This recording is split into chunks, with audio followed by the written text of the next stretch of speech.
Hey, good morning, everybody. I am neither hustle nor slay. Jessica and Sid are both traveling, and I am honored as I have been watching them for a long time, learning from them and getting all their tips and tricks to help me in business.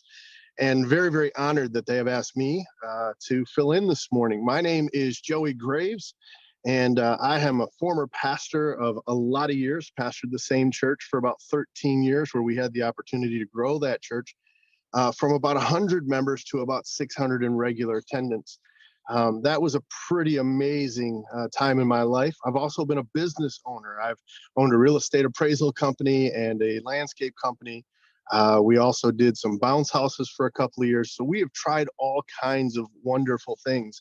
And Jessica asked me if I could kind of talk about some of the things in business in terms of follow through, because a lot of times that's where we fall short, is in follow through. And I have a theory. I believe that follow through or follow up begins in the preparation before the event ever happens. In fact, the event or the moment actually is the only thing you can't control. You can control how you follow up after your event. You can control how you get ready for your event, but the moment is really up to just all of these other variables that you can't control. Mike Tyson once said that everybody has a plan until they get punched in the mouth. The same is true for your event, whatever that is. If it's a business meeting or if it's a first-time contact, if it's a podcast like this, we don't know what's going to happen here in the moment, even though we're prepared. And so I think that follow through, getting ready, following up on all of the things you can do actually happens in the preparation. When I was preparing sermons every week after week, one professor taught us this. He said that somebody is going to pay the price of your preparation. Either you're going to pay the price of being prepared, or the people listening are going to pay the price and having to endure what you're talking about. So preparation and follow through is kind of really, I believe that all of the follow through happens in the preparation. So just a couple of areas you can apply this to. In my dentist office, every time I go to the dentist, they have me fill out a little card that says my name and my address. They tell me this is to verify, but what I realized after the first time that I went there, that they were actually putting it on a sticker.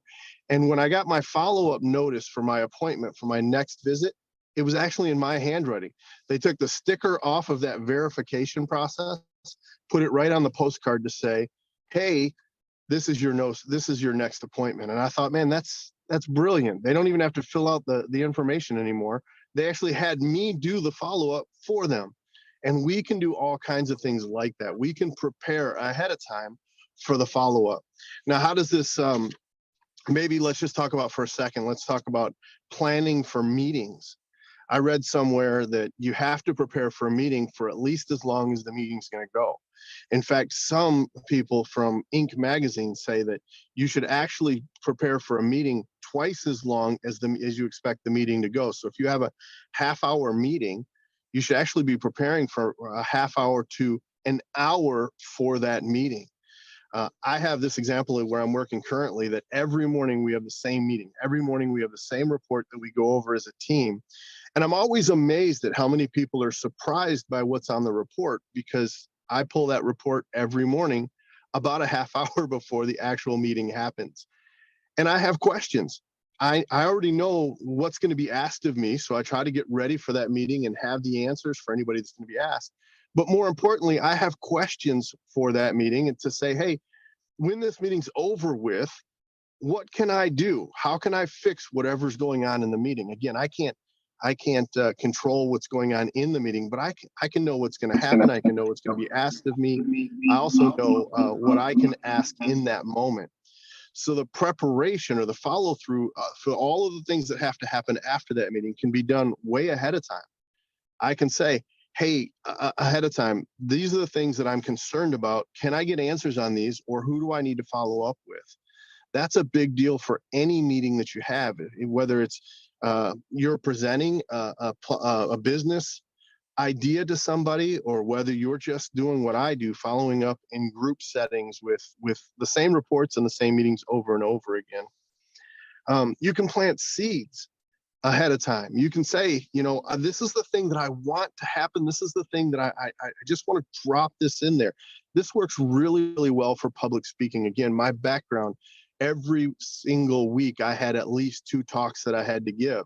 And so one of the things that I would do for the follow through, for the follow up, is that I would plant a seed. I would say, hey, these are some of the things that we've got coming up. I would just give an example of say I was talking about getting together with people and how important it is to get together with other people, how important it was to really get to know one another. And so during that talk, I would actually say, oh, by the way, next Friday, we've got this event coming up. You should really check it out. Here's the details of it. And if you need more information, go here. When I'm doing public speaking like I am here today, and I'm a guest speaker, you can also plant seeds the same way. You can say, hey, you know what? You can follow me at DJoey, DJoey Graves on Facebook. That's where I'm at. And I know that the D throws a lot of people off because it's not how you normally spell Joey. And I can talk about those things. And you know what? It plants a seed that I'll have an opportunity to follow up with you later. Maybe you'll connect with me rather than me connecting with you. In fact, I remember a long time ago when we were trying to get some sales leads for some different areas in life, we were taught a little hack about this following up thing. We'd say, here's my business card. That way you offer some legitimacy to who you are. Here's my business card. Here's what we're doing. And then as you get to talking, you say, you know what, we should really follow up on this. Can we get together Thursday at 1? And if they say, yeah, then say, write your number down on this business card that I just gave you. And then they give you back your business card. You know what's amazing about that? They no longer can call you to cancel.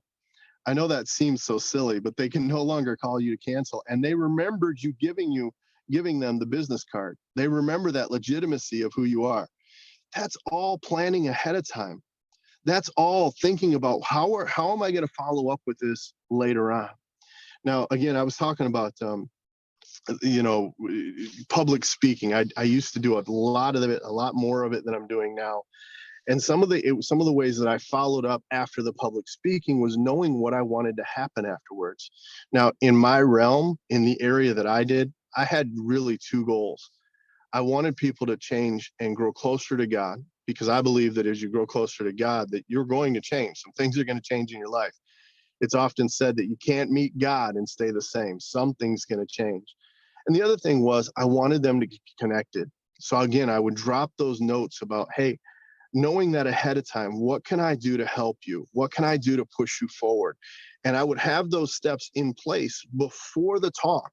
Now, during the talk, I might go off on a squirrel or a rabbit or, chase down something, or I might get distracted. It's amazing how many times at a storm, we were in a big metal church, a big metal building, and how many times a storm would be coming through. And it was almost as though God had planned it, that I would be driving home a point and thunder would clap really loud. And I know that sounds silly and it sounds like, we planned it, but you can't plan for thunder. The first time it happened, it really threw me off. I was like, whoa, that was scary. Like, is the power going to go out? What's going to happen? Over time, I got to plan for that. If this happens, let's say, see how good God is. Look, he just put an exclamation point on this. So you can always plan for the things that are going to happen. You can always have some contingencies as you're preparing, whether it's public speaking or the meeting, but you also always want to drop that hint for later. You always want to drop that hint and say, hey, this is what we're going to do afterwards, or this is what I need to do afterwards. So the 2 areas that I always wanted to do in my public speaking at church was I wanted them to grow closer to God. I believe that comes with community. I really believe that comes with getting around other people that are like-minded. You probably have something similar in your business. You want to be around other people who are like-minded, other people who have vision, other people who want to see the future and run after it. So you can start in this public speaking saying, hey, you know what, we're getting together after church or we're getting together after this meeting for fellowship, just to hang out. Why don't you join us? Now you can plan for that and say, maybe you have the meeting ready, or maybe you have the lunch space ready. Maybe you reserved a table for 10 or 15. We used to have a table, the largest table available at the local bar. I know that sounds weird after church, but at the local bar, we used to plan every Sunday for 15 to 25 people to eat there right after church. And we would invite people, hey, we're going to hang out at this pub for the next whatever. Now, it didn't usually get rowdy in there until after 5 p.m. unless there was a Lions football game on. So we weren't really distracted, but it was great because people would come to that environment where we might not always get them to go to the room next door and say, hey, we're going to meet in this church room. And that's just awkward. Those are the kinds of things that take that follow through, takes planning, setting up the reservation, letting people know, hey, this is what we're going to do. If you say, hey, we should get together sometime, guess what? You're never going to get together sometime. You have to set up a plan. You have to be ready for that. And so, again, all of this, I know I'm saying it over and over, follow through is always in the planning. You can plan to follow up well. When hosting a project or a presentation, and this is more about business, this is more when you're in a meeting and you're the person presenting it, you need to consider the questions that will be asked. And you need to ask the questions of how they need your assistance afterwards. In fact, you want to plant those seeds. Now, you can prepare for pushback. People are going to say, well, what about this or what about that? I always tried to go into a meeting or a presentation with the answers to the frequently asked questions. In fact, I would often ask somebody else, hey, if I was to present this to you, what would your questions be? Again, part of the planning process, knowing that I'm going to have this question. Well, I don't have time, or I don't have money, or I don't need this product. You can have those questions answered before you even start. And then you can actually use that as a lead to say, you know what, that's a great question. I'm not going to be able to cover that right now, but you know what, right after this, we're going to have some extra ideas. We're going to have some extra things going on. Right after this, I'm going to be available. Can we talk then? And plan for that extra time after the meeting. I know that a lot of speakers that I've had the opportunity to work with really had tight schedules. And they would come in and they would give their sermon, and then they'd have to go off on an airplane, or they'd have to run out and get lunch, or they'd have another meeting right after. If you know that your goal is to answer questions and to make connections and to build relationships, plan that time in right after your presentation. Make sure that you are on time, that you finish on time, and that you have time afterwards to make a connection, even if it's just to say, you know what, I love to have this conversation with you. Can we get together? And you should know when you're available to get together. Maybe it's the bar right afterwards. Maybe it's Tuesday at 1 o'clock, but you should have that information ahead of time. All of these things take preparation before the event. You can't possibly guess everything that's going to happen, but you can anticipate what is needed for follow-up. One of the best things I did, excuse me, in the church, and I didn't realize what I was doing until I recently read a book by Chet Holmes. Chet Holmes says that you need to build relationships with your customers. You need to build relationships with your prospects if that's what you're doing. And one of the things that I used to do is carry around a little notepad in my pocket. Now I use my phone more often than not. And if somebody would offer a prayer request, I would write that down in that book. Now you might think that makes sense. You're going to write your prayer down. By the way, if you tell somebody you're going to pray for them, go ahead and take the time to pray for them. In fact, I'd encourage you to do it right there in that moment. And I know that this isn't about church or about God, but it's an opportunity to take advantage of the moment. So I would write these things down. And I remember one time, little Johnny, I said, hey, what is it that we can pray for you? And he was so nervous about his spelling test on Monday. He was so nervous about it. And so I wrote that down in my prayer. Pray for little Johnny about the spelling test. But here's what you do next. The next time you see little Johnny, you make sure that you're pulling out that notepad and you say, hey, how did your test go? And if you can do that with all of your prospects, they mention, hey, I've got a golf tournament. Hey, how did your golf tournament go? If you can get their birthdays, make a reach out on their birthday, send them a card on their birthday. How are you going to follow up and build that relationship?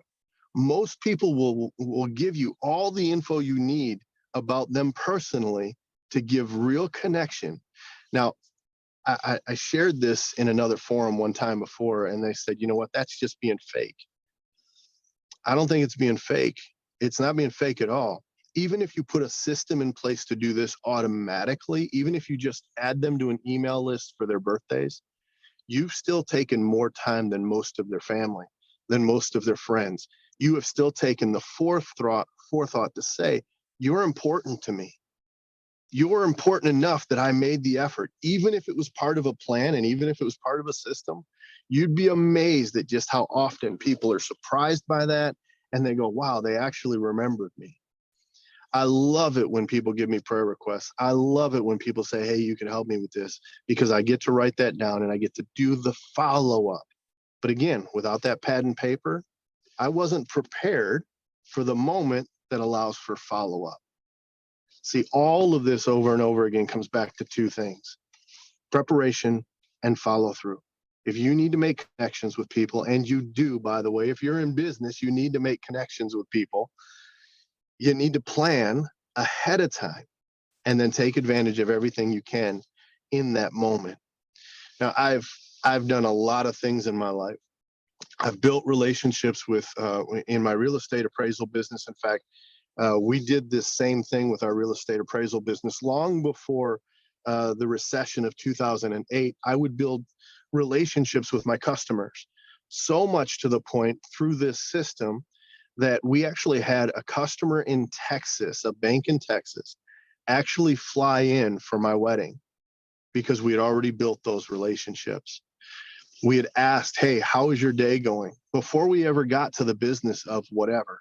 And you know what? As a result of that, and as a result of following up and just sending off a note saying, you know what, these 4 appraisals are late, but these 4 appraisals are early, we built a relationship that still to this day, even though I've been out of the business for almost 7 or 8 years now, I still have contact with those people.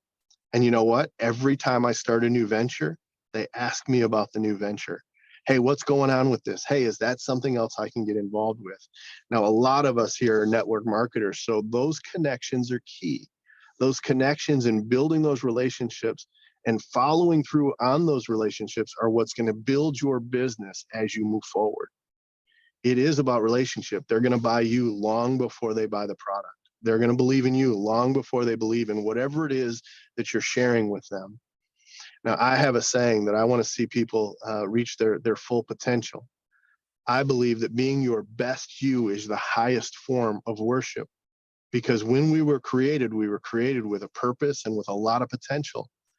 How happy are you when your kids reach their potential? Same thing is true of God. And I believe all of that comes with planning to be successful, planning to follow through and showing people that it's more than just business. If you follow through, you're showing you care not only about them, but also about your personal development, about your business, and about what it is that you're doing and you're showing right now. Now, I was prepared, I thought, for a 45-minute talk, but I've done this so often and I've got so nervous because of the honor. I've actually gone through all of my notes. And I just want to ask if you have any questions. If there's anything, I know that we're in a recording right now. Is there anything you need clarification on? Because the idea here is really simple. Without any planning, you plan to fail. If you don't put forth the effort ahead of time, you're not going to know what to do afterwards. And I promise you that the follow-up is far more important than what happens in the moment. In fact, the moment is just getting you ready to have the after conversation. How many times have you been in a meeting? I know this is true at church, where the real meeting happened after the meeting. We would have a business meeting for the church, and then the real influencers would go out in the parking lot and have their own meeting about what just happened. Same is true in business. Now that I'm in a corporate environment and I'm sitting in a cubicle for the first time in my life, I've noticed the same thing. There's the meeting, and then there's the influencers having a meeting afterwards. And you need to make sure that you're planning for those things. So 20 minutes is where we're at. And I just want to say once again, plan to follow through. Some of these tips and trips are really simple, but make sure that you're planning to follow through. Follow through is a whole lot easier if you know what you're going to do before you actually talk to the client. Listen, guys, that's it for today. I want to again say thank you to Hustle and Slay. I want to thank you to Jessica for trusting me with this. I want to say thank you to Kristen for the behind the scenes stuff. She's kind of following through on all of the Zoom stuff and the music. Great job DJing. I appreciate you so much. Don't forget, if you're not already signed up for the Hustle and Slay app, that you download the app, because the brand new 21-day challenge starts on February 1st, just a couple of days away. And I can't wait to hear the guest speaker on Wednesday. So check back in here Wednesday at 9 a.m. Guys, make it a great day. In fact, plan to make it a great day. I'll talk to you again soon. Thanks, Joe.